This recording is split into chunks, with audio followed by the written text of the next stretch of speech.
¿Es la Biblia relevante? ¿Tiene algo por enseñarnos un libro tan antiguo? Queremos darnos la oportunidad de descubrir su inesperada riqueza, tratando de entender cómo habla para nuestro día a día, nuestros problemas, nuestro dolor, nuestra vida real. Bienvenidos a Para la Biblia Real, el podcast de Miguel Pulido. Hola queridos amigos, bienvenidos a este nuevo episodio del podcast, a esta serie de los milagros. Hoy lo llamamos las fotos que no aparecen en el álbum. Una aclaración antes de entrar en materia. Vamos a tener una pequeña pausa de esta serie de los milagros. A partir del próximo episodio vamos a tener unas entrevistas que la editorial CLIE muy generosamente me escribió para decirme que habían escuchado mi podcast y todas las cuestiones y habían escuchado una serie que hice hace un tiempo sobre el Apocalipsis. Y ellos han estado trabajando en materiales precisamente sobre la profecía, la apocalíptica, la escatología, que es un tema que siempre de una u otra manera está en boca de la iglesia, de la gente. Últimamente hay videos al respecto de las señales, de las trompetas, que si no, si se va a acabar. En fin, siempre hay estas discusiones. Entonces, vamos a tener 3 conversaciones al respecto para hablar de unos materiales que ellos van a estar compartiendo y demás. Vamos a tener además de eso un sorteo muy especial para los que escuchan el podcast. Entonces les animo para que vayan siguiendo a la editorial CLIE, que ellos van a estar también compartiendo cómo es el concurso para que te puedan llegar los materiales de los que vamos a estar hablando sobre la profecía y sobre la apocalíptica. Entonces en el próximo episodio vamos a dar una introducción general al tema, de lo que se trata, etcétera, etcétera. Y en los próximos 2 voy a tener un par de entrevistas con autores extraordinarios sobre estos temas que siempre tanto interés generan. Entonces este podcast precisamente ha sido una bendición para mí. Nunca me imaginé llegar tan lejos, pero la verdad ha sido una alegría para mí muy grande poder generar este espacio de diálogos y que más personas, incluso en lugares inesperados para mí, digan que aprecian la opinión y aprecian que este sea un lugar donde podemos dialogar y juntos podemos crecer. Entonces, esa pausa sobre la serie de los milagros va a durar 3 episodios, los próximos 3 episodios, y después retomamos y después venimos con nuevas entrevistas, en fin. Hay muchas cosas que vamos a estar trabajando y que les voy a ir contando a ustedes quienes fielmente escuchan este podcast. Muy bien, entremos en materia entonces con el tema de los milagros. Dijimos el podcast pasado, el episodio pasado, que en el capítulo 1 de Marcos tenemos concentrados varios milagros, como que es la carta de presentación, y Marcos no se va como por el lado ni nada, sino que nos dice Jesús sana, expulsa demonios, y nos pone temas sobre la mesa muy muy dicientes y muy fuertes, que al final de la historia están íntimamente ligados con un mensaje, con qué clase de rey es este rey. Hace estos milagros, pero los milagros no simplemente son el cómo. Al final de la historia Marcos nunca nos explica el cómo ocurrieron, sino el por qué y el para qué ocurrieron. Estos milagros tienen un mensaje. Todos los milagros que se narran de Jesús, y de hecho Marcos lo hizo la vez pasada de una forma muy general, dice Jesús hizo muchos otros milagros y muchas otras expulsiones, pero se nos atestiguan específicamente algunos. Tenemos como buenos estudiantes preguntar ¿por qué? ¿Por qué estos? ¿Qué mensaje tienen estos? Entonces, en esa concentración y condensación de milagros, vamos a centrarnos en uno más que está en el capítulo 1 de Marcos, en el versículo 40 al 45, y este episodio se llama Las fotos que no aparecen en el álbum. Hace muchos años, como unos 10 años tal vez, hice una prédica en mi comunidad que llevaba ese nombre, Las fotos que no aparecen en el álbum. Si desean pueden buscarlo en el canal de @confraternidadcolina en YouTube. Fue hace varios años atrás. Y en esa prédica, pues simplemente como para llamar la atención, mostré unas fotos de cuando yo era pequeño. Y hablaba del hecho de que como seres humanos, hoy en día pues tenemos álbumes virtuales, bien sea en Facebook, los más viejitos, o Instagram, los más, o simplemente en su celular, fotos a lo loco. Por lo general las fotos comprenden los momentos felices de la vida. Hay una pausa entre cada foto feliz de un álbum. Hay momentos que no aparecen en el álbum. Yo no conozco a la primera persona que se tome una foto en medio de una crisis matrimonial. Sí, mi amor, estamos peleando, pero antes tomémonos una selfie. Sería como medio loco, ¿no? Ahora, quién sabe si puede pasar, ¿no?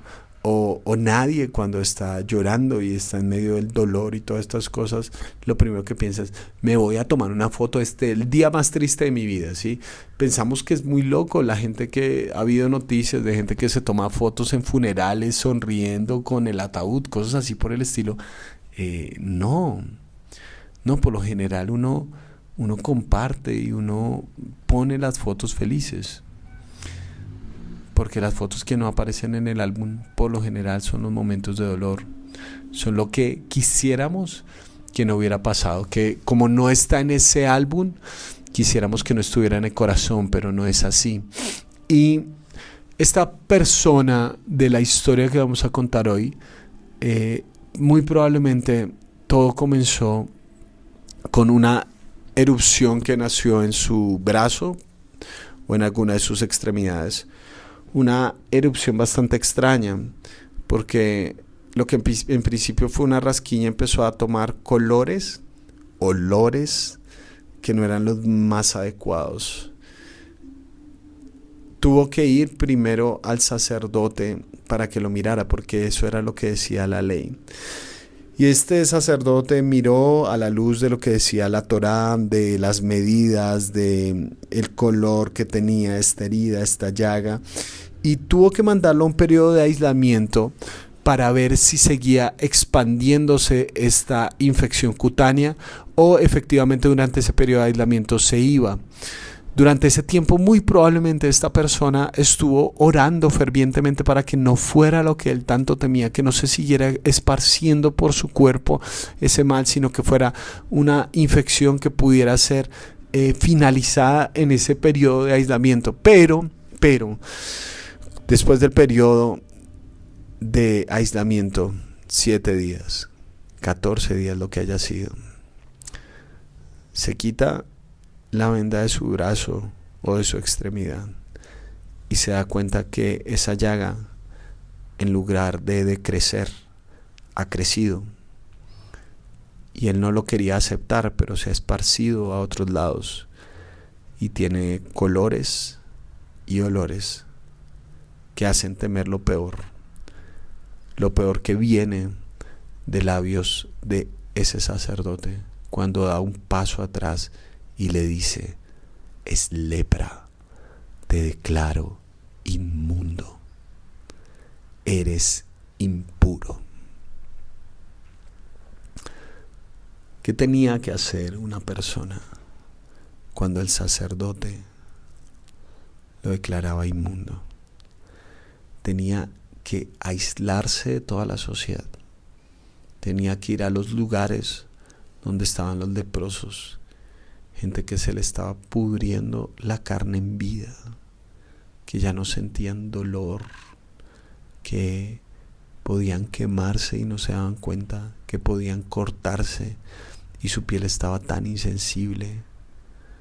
Aislados, el lugar donde nadie quería ir, el pueblo de los leprosos. Pero además de eso, si esta persona se atrevía a acercarse a la ciudad, tenía que hacerlo con una campana anunciando que era un leproso, tocando y gritando por las calles: inmundo, inmundo, inmundo, para que todo el mundo se apartara. Y tú podías ver, si lo vieras desde arriba, cómo la gente se esparcía como si algo malo estuviera ocurriendo alrededor cada vez que un leproso medianamente pasaba por la plaza para tratar de comprar algo, tomar agua en alguna fuente cercana a la gente.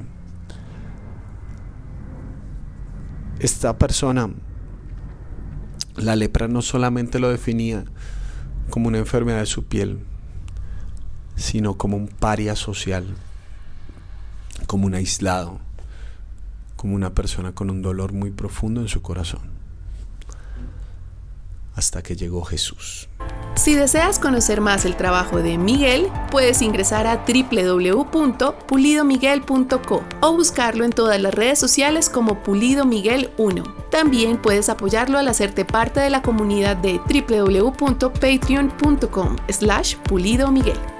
Ahora sigamos con el cierre de este episodio. Marcos capítulo 1. En los versículos 40 en adelante dice: un hombre que tenía una enfermedad en su piel. Otras versiones del evangelio hablan directamente de un leproso. Se acercó y de rodillas le suplicó. En primera instancia nos llama la atención esa palabra, se acercó. ¿Por qué? Porque si un leproso tenía contacto con personas, tenía contacto con una multitud, tenía contacto con alguien, un rabino, por ejemplo, este rabino tenía derecho a pedir que lo apedrearan porque esta persona inmunda había incumplido las leyes y había impurificado, si existe la palabra, a otras personas. Se acercó y de rodillas le suplicó: si quieres, puedes limpiarme. Movido a compasión, Jesús extendió la mano y tocó al hombre, diciéndole: sí quiero, queda limpio. Esta narración, esta secuencia es muy importante. ¿Por qué? Porque primero a Jesús lo mueve la compasión, ¿vale? Y Jesús, lo sabemos por los versículos anteriores, donde Jesús simplemente con su palabra, simplemente diciendo eso, expulsa demonios, ¿sí? No hay una técnica específica, pero ya sabemos que Jesús tiene la capacidad de con su sola palabra hacer la diferencia en la vida de las personas. O sea, Jesús hubiera podido sanar a este hombre que tenía una enfermedad en la piel, lo hubiera podido sanar simplemente con su palabra, lo cual no estaba mal. Pero la compasión hace que Jesús haga algo. Dice, extendió la mano y tocó al hombre. El tocó está conjugado de tal manera que no parece como un toque espontáneo, como toqué algo, como si tocas un fogón caliente para ver si sí, no, sino como una caricia.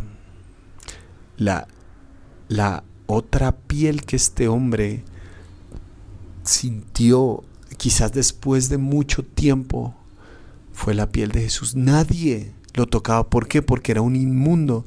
Y tocar a un inmundo te hace inmundo. Ahora, esto es una cosa absolutamente importante. ¿Por qué? Porque por lo general nosotros pensamos y asociamos la inmundicia o la impureza exclusivamente con un elemento moral, con el pecado, ¿no es cierto? Sí, como este es impuro, entonces es pecado. No. Aquí está hablando de una carga social, una carga por causa de esta enfermedad, donde esta persona había sido aislada de la posibilidad de pertenecer a una comunidad, no solo de fe, sino una comunidad de vida. Este tipo había sido aislado con otros, ¿sí? Este tipo había sido alejado. Entonces, si tú tocas a un inmundo, ¿qué tienes que hacer? Lo primero que tienes que hacer es aislarte para cumplir con el periodo de purificación, ¿sí? Pero lo que Jesús hace es tocar a este hombre, y dice el texto que después de esto dice: quiero que sea limpio, y lo sanó. Esta frase es esencial. Jesús se hizo impuro con el impuro. Y aquellos de ustedes que les sonó como, este man acaba de decir la herejía más grande de la historia, es porque tú tienes un problema, y es que asocias impureza con pecado. Pero no, la impureza era una carga social, donde Jesús, antes de sanar a esta persona, le dice: yo voy a caminar los mismos pasos que tú. Jesús debería estar aislado porque tocó a un inmundo, y en lugar de ser aislado, en lugar de que le merezcan las piedras y todas estas cosas, Jesús lo que hace es sanar a este hombre. Dice el versículo 42, al instante se le quitó la enfermedad y quedó sano. Esto para mí es sumamente importante. ¿Por qué razón? Porque uno de los elementos fundamentales de la encarnación no es simplemente que Dios viene desde arriba y nos viene a sanar y a demostrarnos qué poderoso es y cuántos milagros puede hacer, que son extraordinarios, y sí, Él los puede hacer, sino que la encarnación es la forma como Jesús nos está diciendo que quiere caminar nuestros zapatos, que quiere involucrarse en nuestro dolor, no aislarse de él, sino involucrarse voluntariamente. La lepra tú no la escoges, una enfermedad cutánea tú no la escoges. Nadie a principio de año dice, oiga, quisiera estar enfermo para mitad de año. Nadie escoge eso, pero tocar sí es algo que eliges. Y Jesús eligió tocar al impuro. Jesús escogió caminar en los zapatos del sufrimiento, de esas fotos que no aparecen en el álbum de este hombre, de esa historia que él quisiera olvidar. Jesús le dijo, entiendo cómo se siente. Si te van a rechazar a ti, también me tienen que rechazar a mí. Nadie le puede decir a Jesús, Jesús, tú no entiendes lo que se siente el dolor. No. Jesús vino a esta historia para comprender cada una de nuestras realidades. Él hubiera podido hacer los milagros a distancia, pero decidió hacer los milagros tocando la piel de un inmundo. Porque es la forma como Dios está diciéndonos que está tan comprometido con amarnos, que está dispuesto a entender nuestro dolor. ¿Con quién se puede atravesar el sufrimiento? Esa es la pregunta que late en nuestro corazón. ¿Quién me puede entender en medio del dolor? Y el Evangelio nos presenta a un Jesús que dice, entiendo cómo se siente. Que voluntariamente se metió en nuestros dolores. Nadie le puede decir a Jesús, Jesús, es que tú no sabes lo que es que te traicionen. No, o sea, léete la historia, ¿sí? Jesús, es que tú no sabes lo que es que te rechacen. ¿De verdad? ¿Él no sabe eso? Jesús, es que tú no sabes lo que es vivir la injusticia. ¿En serio? O sea, cada una de los reclamos que pudiéramos tener en nuestra experiencia humana, Jesús lo atravesó. Jesús sufrió y experimentó el sufrimiento y el dolor voluntariamente por amor a nosotros. Antes de sanar al leproso, lo tocó y le dijo, sí, quiero, queda limpio. Y una cosa que me llama la atención es cómo cierra este texto, porque dice, Jesús lo despidió enseguida con una fuerte advertencia. Mira, no se lo digas a nadie. El anonimato, ¿no? A Jesús le encantaba el anonimato. Solo ve, preséntate al sacerdote y lleva por tu purificación lo que ordenó Moisés, para que les sirva de testimonio. Es decir, Jesús está invitando a este hombre a regresar al lugar donde inició todo. Volver a donde el sumo sacerdote, pero ahora desde una plataforma diferente. No para que te diagnostique, sino para que te declare puro. Que sea el sacerdote el que diga, algo pasó. Alguien pasó. Y el leproso, ex leproso, ahora puede decir, sí, ocurrió Jesús. Sin embargo, este es un leproso, ex leproso desobediente, dice, pero él salió y comenzó a hablar sin reserva, divulgado lo sucedió. Como resultado, Jesús ya no podía entrar en ningún pueblo abiertamente, sino que se quedaba fuera en lugares solitarios. Aún así, gente de todas partes seguía acudiendo a él. Este ex leproso fue uno de los primeros, el primer misionero, según el Evangelio de Marcos. Este ex leproso ya no fue al sumo sacerdote, sino que se dio cuenta que este Jesús es suficiente, que él, que le dijo queda limpio, que esa declaración era suficiente, que él ya no tenía que ir a otro más, sino que en él, y vio a Jesús como la autoridad suficiente, como el sumo sacerdote, porque su declaración de limpieza era suficiente y ya no tenía que regresar atrás. Ya no tenía que volver atrás, sino que lo que Jesús había dicho era suficiente. Y aquí comienza el germen de una revolución. Este ex leproso empieza a hablar de Jesús a otros y como resultado muchas personas más conocen de él. Porque cuando Jesús se atraviesa en el camino, cuando encontramos a aquel que es capaz de tocar al impuro y darle una nueva vida y caminar en sus zapatos con esperanza, créeme, la vida será diferente. Nos escuchamos en el próximo episodio y como siempre, un gran abrazo. Gracias por escuchar este episodio para la Biblia Real. Te invitamos a que te suscribas, hagas tu reseña y compartas este material con otras personas que les pueda ser útil. Nos escuchamos en la próxima entrega.